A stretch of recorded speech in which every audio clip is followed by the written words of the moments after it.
Hey everybody, it's Eric Pappenfuss. It's Friday, so it must be a buy day, and we are at the home office today to do something we don't do that often, which is to show you some items that we just purchased that sold privately even before we had a chance to catalog them. They were that good.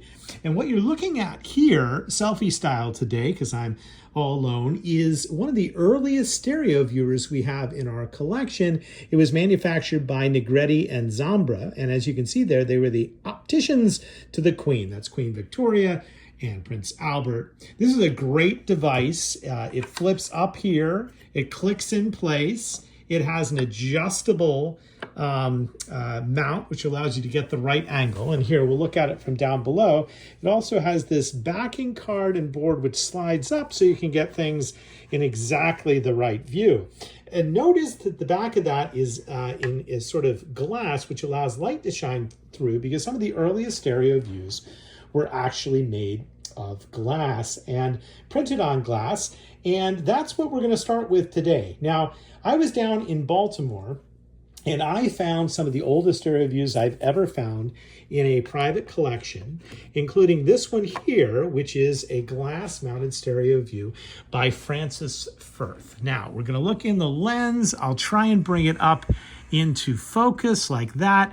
Now, you're not getting the 3D effect because I'm only looking through one lens, but you can certainly get a sense of the viewer and its power.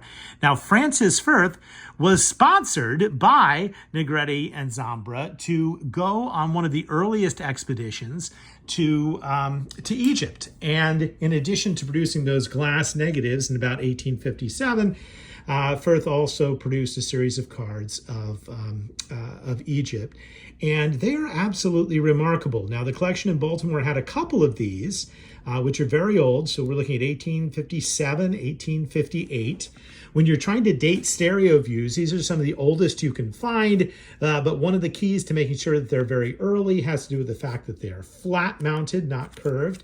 They're generally produced on thin paper.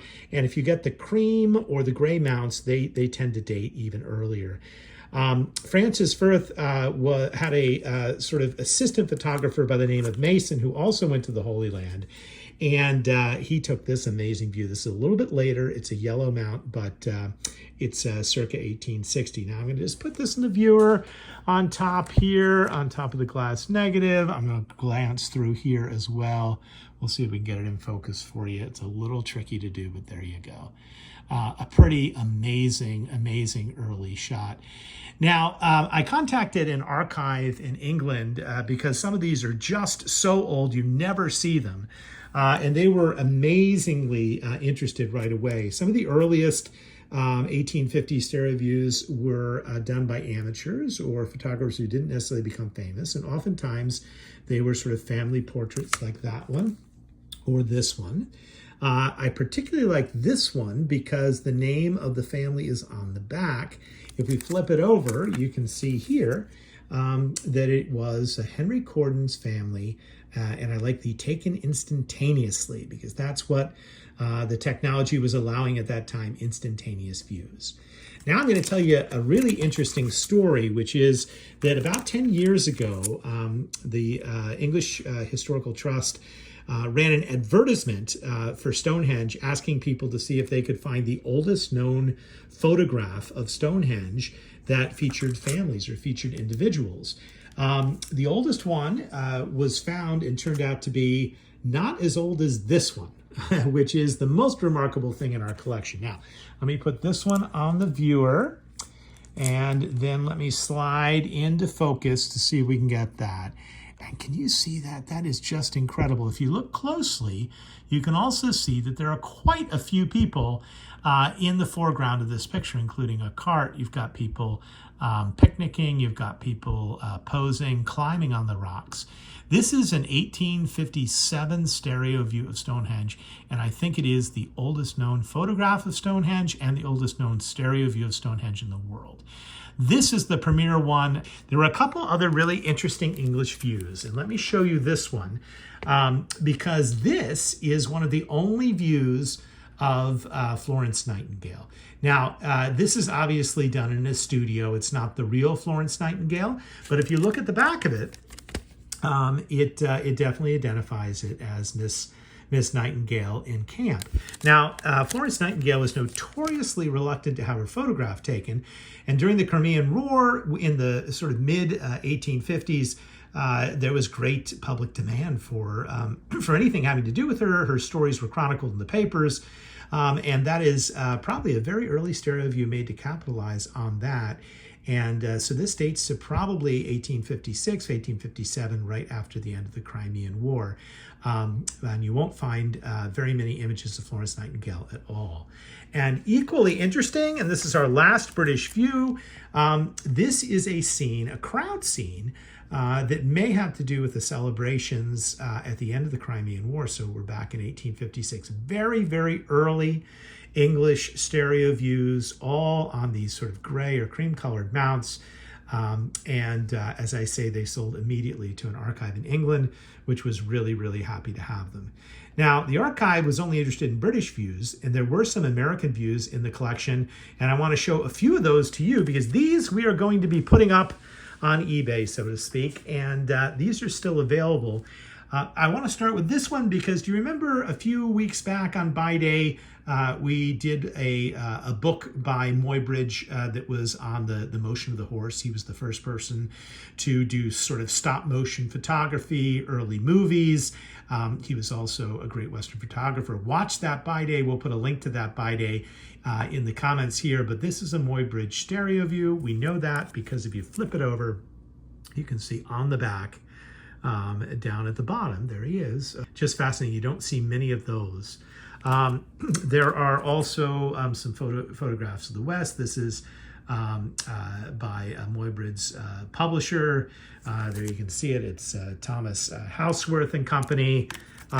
You have some that are by photographers like Carlton Watkins of the Gold Rush, and these are just terrific. William Jackson. I like this view. It's an early railroad view, but it also has his notes on it. So in the early days of stereo views in the US, even before they were picked up and sort of mass produced, you'd hand caption them, and that is exactly what you have going on there. We also have three views, and we'll end with these, that have to do with famous Civil War photographers. This is a view of Washington, D.C. by Alexander Gardner. On the back, you can see here, it says right there, Gardner's Gallery, which was in D.C. What I like about this view is that it's basically showing you the mall. That's the Smithsonian in the background, the newly built Smithsonian, and that's where the mall is today. That is really interesting.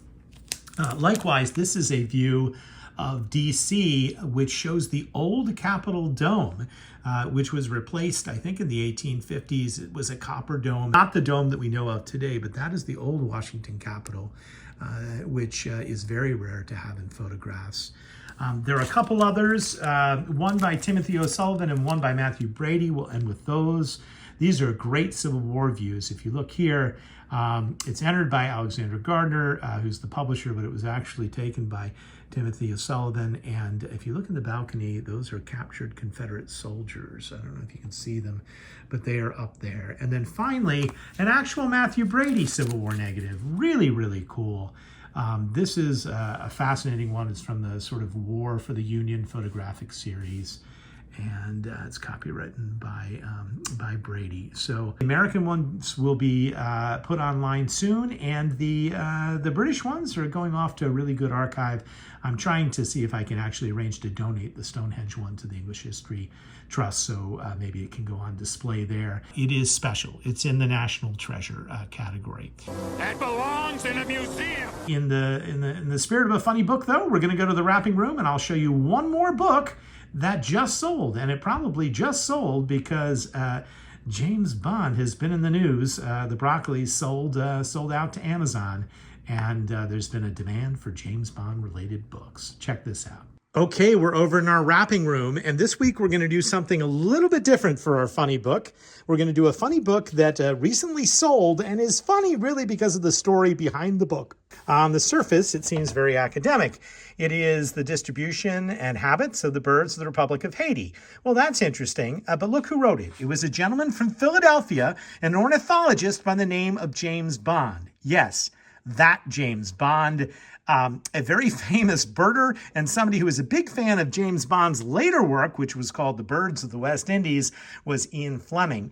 And when Ian Fleming was writing Casino Royale, the first of his new novels with this protagonist, he looked at his bookshelf and he said, well, that would be the perfect name for my hero.